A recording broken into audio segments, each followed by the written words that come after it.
making a little print. And I'm not worried about that fact that it looks like paintball because I can go in and react those colors. Just kind of get some movement going. Move the paper, right? You are the maker, you are the artist. So you can't just will it to move. You can't just look at it and go, oh, I wish it was going over there. Well, put it over there, okay? You can also create movement by just on the glass, just dragging that without going through other media. Pull that movement towards you. That is beautiful. That looks like something that we have to try. Yeah, definitely. Awesome. Stop this video and let's try that. Yeah, let's get going.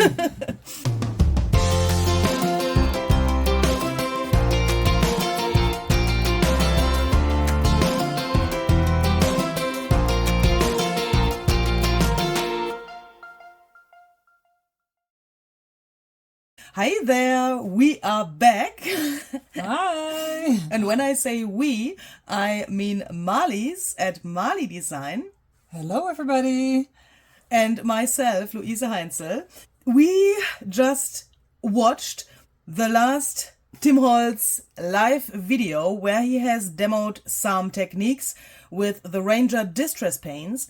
And as you could hear in the intro of this video, we are really amazed by those techniques and we want to try something by ourselves today, inspired by him and that video. So of course we will link that video that we've just watched here down below for you so that you can rewatch that.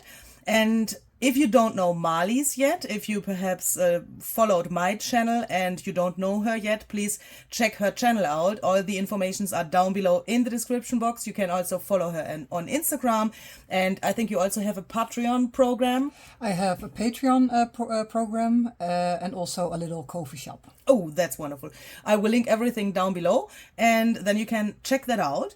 And yeah, so the plan is to show you two different techniques that Tim has shown in his video, like simultaneously. So on the one side of the screen, you will see one technique, and here you will see another technique. We have decided to do some swiping with the paint, and we also want to try something with a brayer and some stencils later.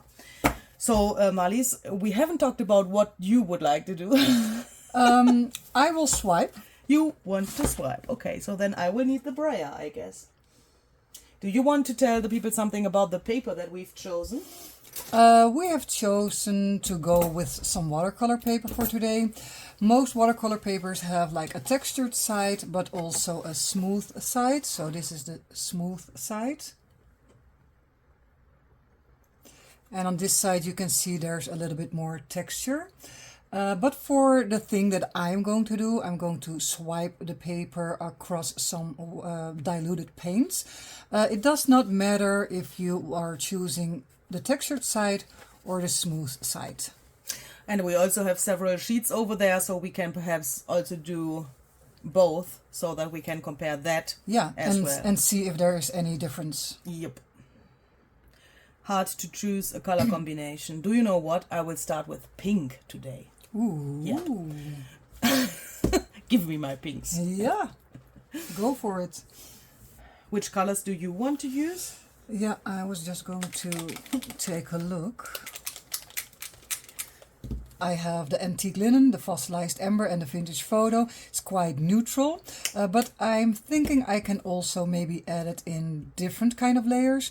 And maybe go in first with maybe those two and let it dry. Maybe do a second swipe with a lighter paint or the other way around. So just play. I have put down some villainous potions, some seedless preserves and some saltwater toffee here. I want to start dark and then go to light.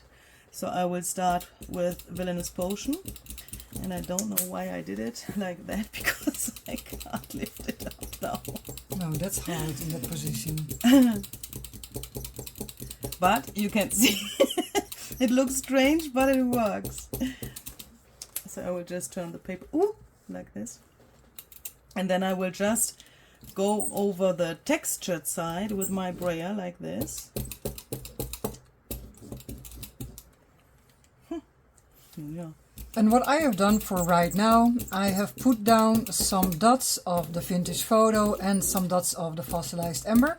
I will wet that with a water bottle, a water sprayer.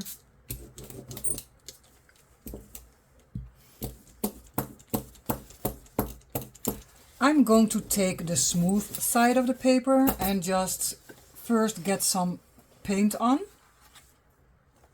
And that will look a little bit more dotted like this. But then you can activate it even a little bit more and get it more flowy and running.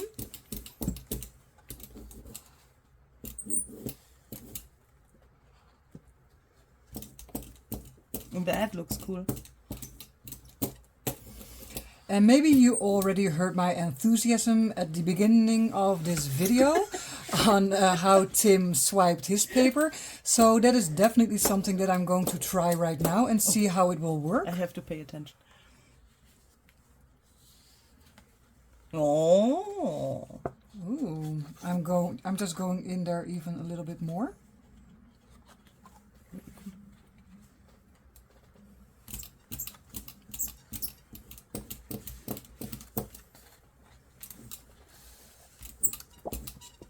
This is a little bit more of a close-up for you. Of course, you can see it is still wet. But I already think it's a beautiful background to play with even more.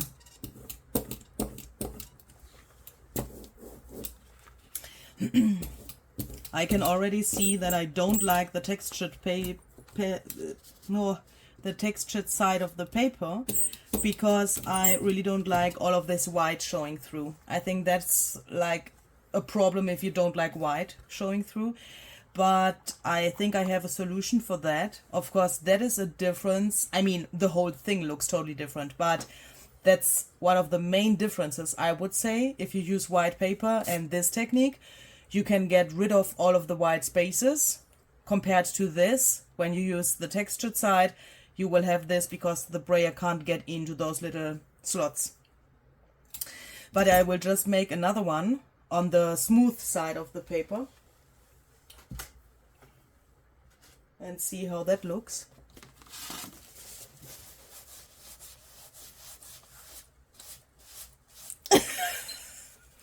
That noise that you could hear a second ago was a paper towel on Marlies' jacket, because she has No, I love my leather jacket. I do not want paint drops on there. And I think I need such a craft mat. It is really cool. Yeah, for me, I really love working like this. I have the feeling that also with this brayer, this is not a Tim Holtz brayer, this is just a normal brayer from the craft store. I have the feeling on this, the brayer works way better with this kind of paint. On the other surfaces I had problems to get the paint come to the brayer. And with this it works just fantastic. Yeah. Are you already done? No, I'm just going to let it sit down there for a moment.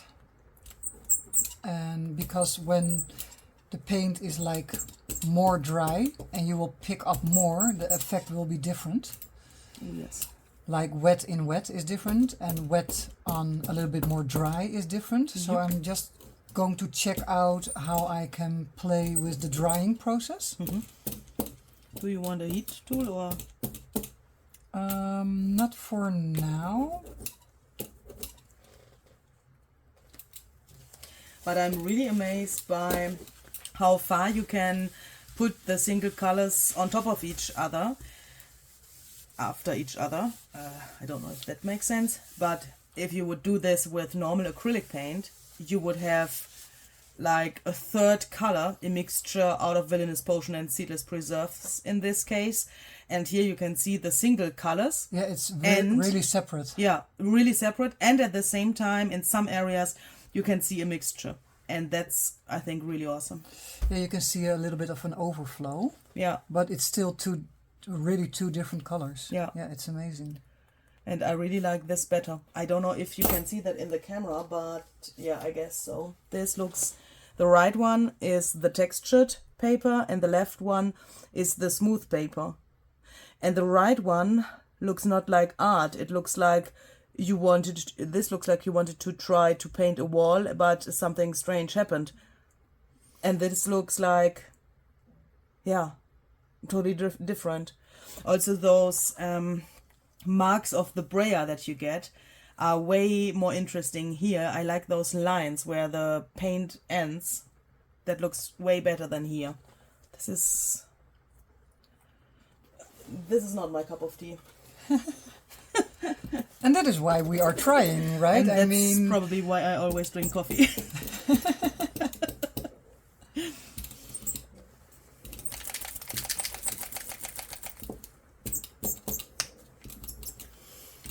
I'm going to try to add another layer, but just very gentle. I'm taking out forest moss, and I'm not going to do big blobs of paint on the craft sheet. Just maybe 3 little ones, a little bit in a triangle. I'm going to wet it down again, and I'm not going to push my whole paper into it, but yeah, maybe just some tapping on some light areas, and then just see how that will go.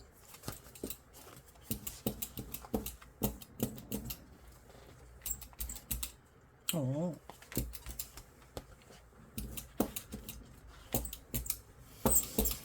Okay, so you can still see after the tabbing, it's more like a dot shape. I do not want that, so I'm going to dilute it with water and just let it run a little bit into the other colors.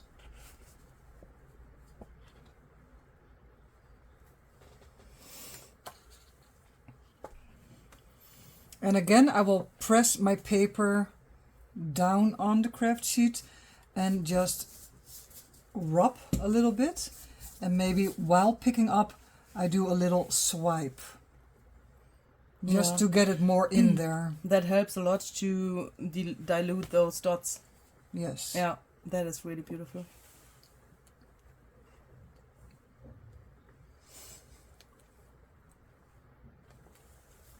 So this is what I have so far, and I really like this way better than the other one. And we decided to combine those techniques because if you want to make a whole bunch of those papers to build your stash, of course you could just sit down and make a lot of these for backgrounds, for cards or something like that. And if you get like bored about the one technique, you could also take out your brayer and do this at exactly the same time in exactly the same session, or just switch between those techniques. I think that's a really nice thing, so that you don't have to do exactly the same the whole day. And what I just realized is I still don't like this white so much. Yeah, I don't like the white so much. Yeah. So much. But I have this left over here. So I could perhaps just take my water here and put this out of the way and just put some water here to don't waste this paint, and just lift that up with my next sheet of paper. Why not? Do you need that? Yeah, I'm waiting for this layer a little bit more to dry, and then I will try to pick up a little bit more of the green. Otherwise I would have stolen that from you. So perhaps I can just... Ooh! Oh, that is... Oh my goodness. cool. I want to stop this. Ah! Look, perhaps... Oh! Hold it, yeah. Like this. Holy crap. I mean, cut this here, then you... a sentiment here, white there. Cool gradient, Yeah. like this, yeah. That is... Shall we follow our plan, and shall I put the paint here as well, or shall I leave it white? What you desire. I just take another piece of paper so that I can turn this into cards or something. Oh my goodness. Wow. I mean, the more you swipe through those leftover paints, the more like one new color you get. You can still see Villainous Potion here, Seedless Preserves there, and the Saltwater Toffee here a little bit. But, you know, they are mixing up, of course, the more you swipe, but I'm totally fine with that. So I've just dried mine a little bit so that I can dip it into the paint again without mixing it up too much. And for me it is the same. I have dried my paper and I'm picking up the leftover pieces of the green forest moss paint.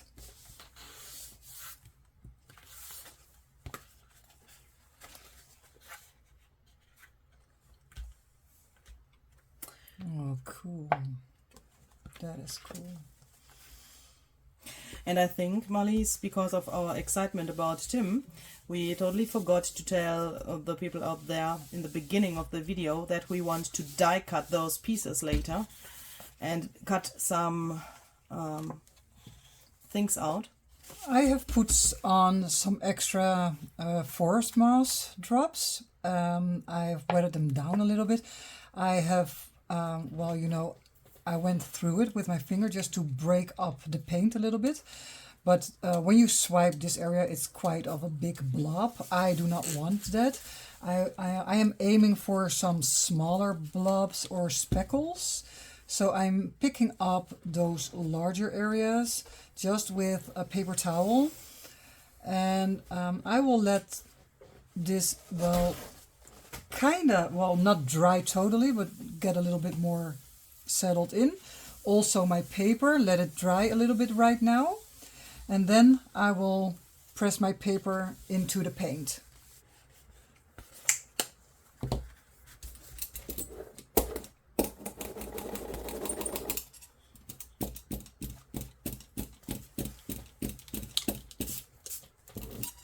Ooh, weathered wood and Dingsbums. Seedless Preserves looks really great together. Yeah. Ooh, I mean, that is also a trick. I mean, that was an accident, but because my brayer is not totally dry yet. Yeah, it's a happy accident. But look, I mean, what the heck? Beautiful. Just take your brayer, which is not totally clean.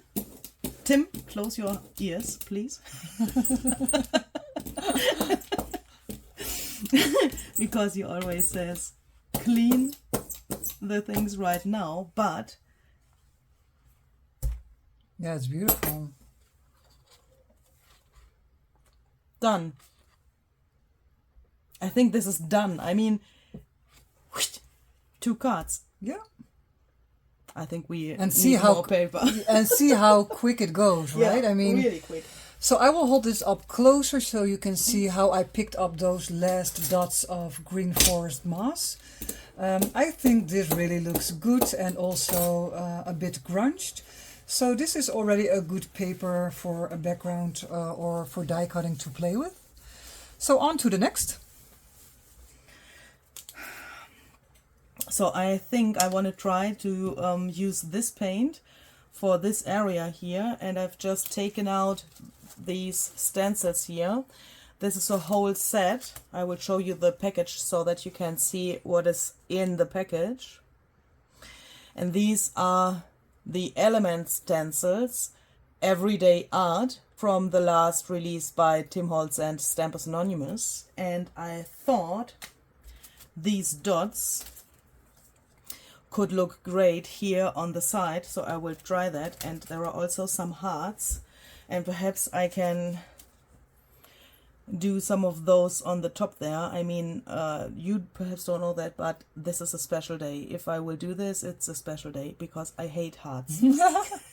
I mean, these are already like my friends because they are such wonky hearts, but this like regular heart shape, I can't handle that. Like the perfect heart shape. Yeah. So on the craft sheet I have put on saltwater taffy again, and I combined it with tarnished brass. Going to wet it down and drag my paper, swipe my paper through it.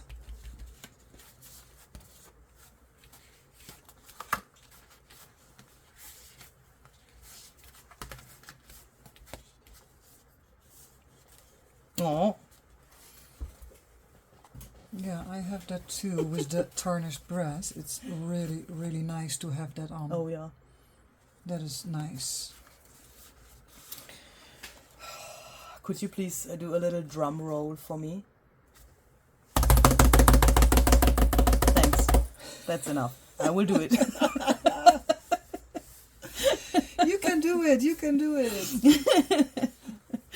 Yeah, perhaps it sounds weird to you because we don't know each other for such a long time, and perhaps you haven't seen especially those videos on my channel where I talk about hearts, and perhaps you also don't know that my viewers sometimes make jokes about me and the hearts.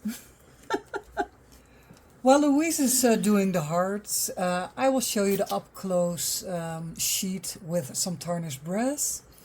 And I really do think, yeah, it works. It's a nice color combination with the lumberjack plate and the saltwater taffy in the back. And you can already imagine when you cut out like flowers, it could look very, very pretty.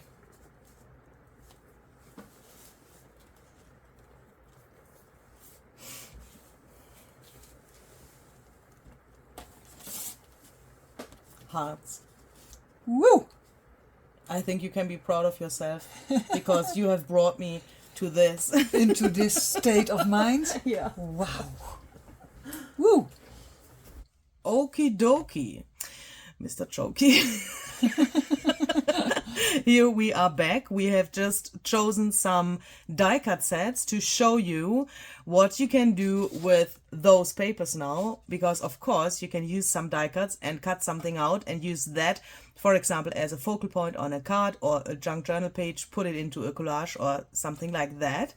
So we have chosen very different die cuts to show you different possibilities, but of course, as always, please use what you have. We want to start with those wildflowers here. These are by Tim Holtz and Zizix. The number is 664163. And to get really much of the pattern of our papers, we are going to use this one here and this one, because this one has a really like solid shape, and this could look really nice because of all of those like little petals here. Marlies, would you like to give me the paper of your choice? I mean the color of your choice?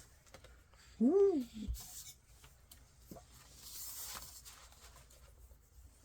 Wow. With the white, it looks really good. Yeah, that is also the reason why I like those white spots on there. Yeah. I mean, that is gorgeous. It gives such a great contrast in your, in this case, your flower. And yeah, I think it really adds to the image. Yeah. And what I just realized is you could, of course, also, when you have this and perhaps you have you haven't had those white areas on your paper, you could still take this and brayer over it with some picket fence distress paint. That's the white color from Ranger, so that you get those areas also later. Yeah. Or the same with any other color, of course. Yeah, I love it. Really great. Okay, so the next set that we've chosen is also by Zizix and Tim Holtz. That are these feathers. The number of this set is 666003.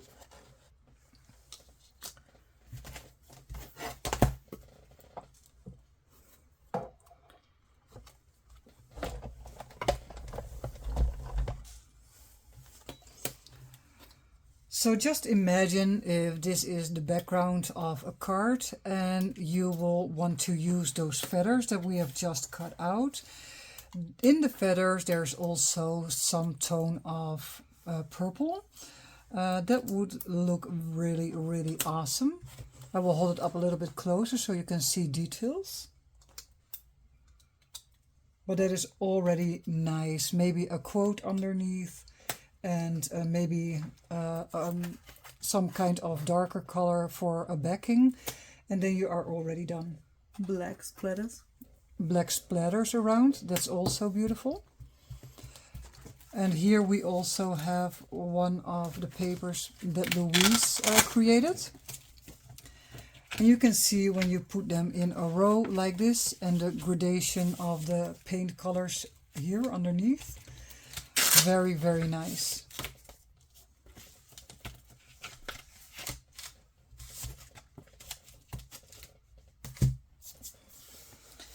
Now I'm very curious about the next one, because we've decided to use some alphabet dies as well. These are also by Zizix and Tim Holtz, and the number of these is 665924. And I'm really, I mean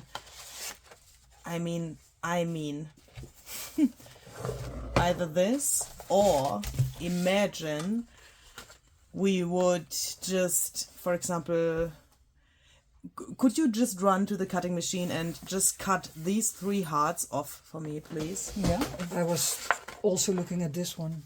Okay, so I will just cut some out from this, and then I will show you what I thought with this.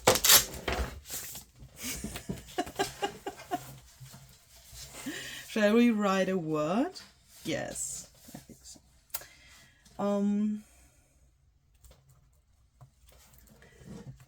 Let's write love. Like this? Thank you. That is perfect. There you Because go. I thought you could now, here the contrast is perhaps not so big, but I love that it is like hard to see, so that you have to, yeah, like search for it a little bit. And I really love how, I mean, imagine you would glue it down a little bit like wonky as well, and the hearts are wonky as well, and that would give a really, really nice card, I would say. I mean, I would probably put something behind there, or put the word here, or we could also, so that the hearts are completely visible, put the love here. Nice Valentine card. Yeah. Something nice and simple. For example, like this. And you could, of course, also use the negative. And why not use the hearts like this and put that like so, or like this? Then it's way, I mean, this is way more abstract, I know, but I love the idea of seeing the hearts. They are not complete, but you can at the same time see that there are hearts. They don't have to be complete, that you can see them. And the word, you know, brings the rest of the hearts of the shape to your mind, I think. Yeah, it looks way cool. Another possibility would be to put, thank you, this to a darker background. Ooh, Then it comes out way better. nice. And here I would probably put the part of the O back in here, so that you can read that better. So for the last die cut that we want to give you as inspiration, we have chosen this one here from this set. This is also by Zizix and Tim Holtz, and the number is 665930. And we want to use this specimen die because the others that we've just done were just like really obvious flowers, and also those feathers, or you could also use, of course, birds. That is relatively obvious, but we also want to show you that something like a die cut that has a function, like this specimen die, would work as well. So when we hold it up close, look at that grungy look. I mean, that is awesome. And in this case, Very pretty. I wouldn't even fold it. I would find a way to use it like this. I mean, who says that you have to fold this to the back? Normally it's it's meant to fold it to the back. But if you would glue it down, you would lose this side. Yeah, and what you can already imagine, if you leave it like this, You can put like a little label over here. Then you still have the grunge around it. You can put some numbers over here. And then, yeah, your specimen, maybe just a dried flower or maybe a little picture out of the ideology line, maybe a tile, a collage tile or something. And then you have a great piece of ephemera that goes into your journal. And you could, of course, also use these little cards that come out when you cut this out. Perhaps we should show how it's normally meant to fold. Because if you don't have the set, you don't perhaps know that. You can fold it like this and then just glue it like you want it. I mean, there are several possibilities. You could just glue it on all of the sides and then put something inside. You could also glue it only here. Here it's closed. Here and here to create a pocket where you then could take either this piece or another piece and put it in here.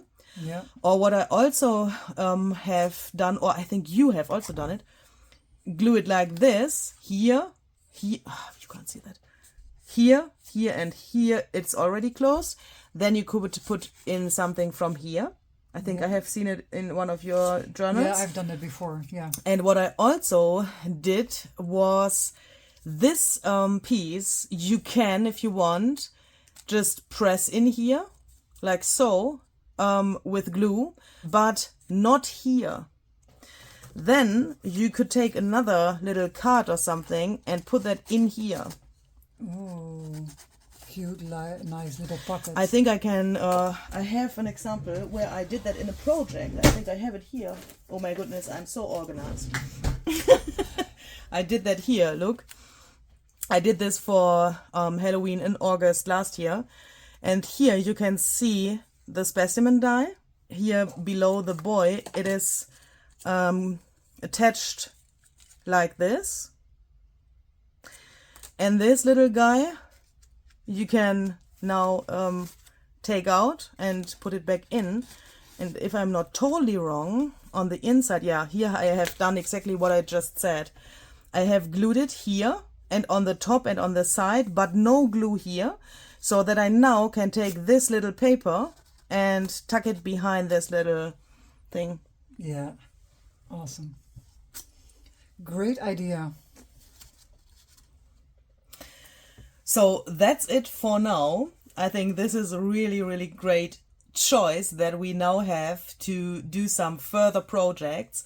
This, unfortunately, was the last video that both of us have done together here at my caravan. I'm really, really sad. Yeah. But I think we got a lot together while we were here together. I think that was not a good sentence, but you know what I mean. And I'm really, really happy that we could do that together and that you visited me here. I'm so thankful for that. It was such a great time. And before you cry, don't cry, because this was the last video that we've done together here, where you saw 4 hands, but that doesn't mean that we won't collaborate in the future. So you will definitely see some more videos. Then Marlies will be back in the Netherlands and she will be back on her own desk and I will be here, but we will do some collaborative videos together and you will see them in the near future. So stay tuned for that and you will definitely see some of those pieces in those videos as well with some more ideas. Yes, so exciting, you guys. So I really want to say stay tuned because, yeah, there is some inspiration coming your way. Definitely. Yeah, sure. And now a tea and a coffee is coming our way, isn't it? Yeah, I will do a Coca-Cola because we could need some little energy. Okay. So see you the next time. Bye-bye. Bye.